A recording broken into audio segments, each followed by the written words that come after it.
বাংলাদেশ জাতীয়তাবাদী দল বিএনপি সহ ৩ অঙ্গ সংগঠন, যুবদল, স্বেচ্ছাসেবক দল ও ছাত্র দলের সঙ্গে নেতাদের সঙ্গে মত বিনিময় করেছেন বিএনপি চেয়ারম্যান প্রধানমন্ত্রী তারেক রহমান।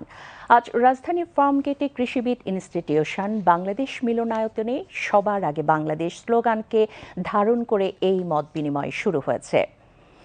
অনুষ্ঠানে প্রধানমন্ত্রী বলেন, আমরা এমন একটি দেশ তৈরি করতে চাই যেখানে শিক্ষার্থীরা একটি সুন্দর পরিবেশ পাবে এবং দেশের মানুষ নিরাপদে থাকতে পারে।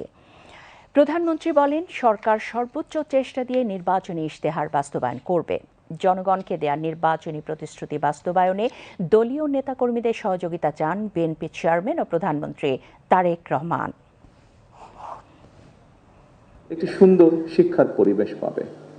আমরা মানুষকে বলেছিলাম আমরা একটি দেশ তৈরি করতে চাই যেখানে নারী, পুরুষ, শিশু সকলে নিরাপদে রাস্তায় চলতে পারবে। আমরা মানুষকে যখন স্বৈরাচারের বিরুদ্ধে, ফ্যাসিবাদের বিরুদ্ধে আমরা আন্দোলন করছিলাম, তখন আমরা বলেছিলাম যে আমাদের উপরে যেরকম অত্যাচার নির্যাতন হচ্ছে, যেরকম গুম খুনের শিকার হচ্ছে রাজনৈতিক দলের নেতাকর্মীরা, আমরা চাই দেশে এমন একটি রাজনৈতিক পরিস্থিতি হোক যেখানে আমরা ডিবেট করব, কথা বলবো, কিন্তু এরকম পরিস্থিতি আমরা তৈরি হতে দেব না। এরকম অনেকগুলো আমরা কথা বলেছিলাম। প্রিয় নেতৃবৃন্দ, যেই কথাটি বলছিলাম, যুদ্ধ একটি শেষ হয়েছে, এখন আরেকটি যুদ্ধ শুরু হয়েছে। কি সেই যুদ্ধ? সেই যুদ্ধটি হচ্ছে আমরা মানুষকে যে কমিটমেন্ট দিয়েছিলাম সেই কমিটমেন্টগুলোর বাস্তবায়ন করা। মানুষ আমাদের দলের পক্ষে, আমাদের ম্যানিফেস্টোর পক্ষে আমাদেরকে মানুষ সমর্থন দিয়েছে। যে নির্বাচনের আগের দিন পর্যন্ত এই ম্যানিফেস্টোটি ছিল বাংলাদেশ জাতীয়তাবাদী দলের ম্যানিফেস্টো।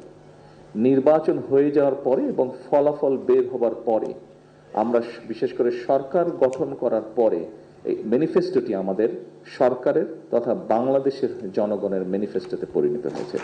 কারণ 52% মানুষ যারা ভোট দিয়েছে, 52% মানুষ এই ম্যানিফেস্টোর পক্ষে রায় দিয়েছে। কাজেই প্রিয় নেতৃবৃন্দ, আমাদেরকে এখন এই ম্যানিফেস্টোতে আমরা যা যা বলেছি আমাদের সর্বোচ্চ দিয়ে সরকারকে চেষ্টা করতে হবে এই ম্যানিফেস্টোর বাস্তবায়ন করার জন্য। কিন্তু সরকারটি গঠন হয়েছে, আমরা কি বলি, বিএনপি সরকার বলি, কিন্তু তাই নয় কি?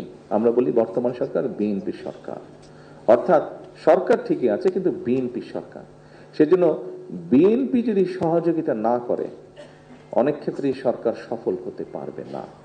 এবং বিএনপির সফলতা তখনই নির্ভর করছে যখন আপনারা এখানে উপস্থিত প্রত্যেকটি মানুষ এবং আপনারা যাদেরকে নেতৃত্ব দিচ্ছেন তাদেরকে সাথে নিয়ে সরকারের পেছনে এসে না দাঁড়ান।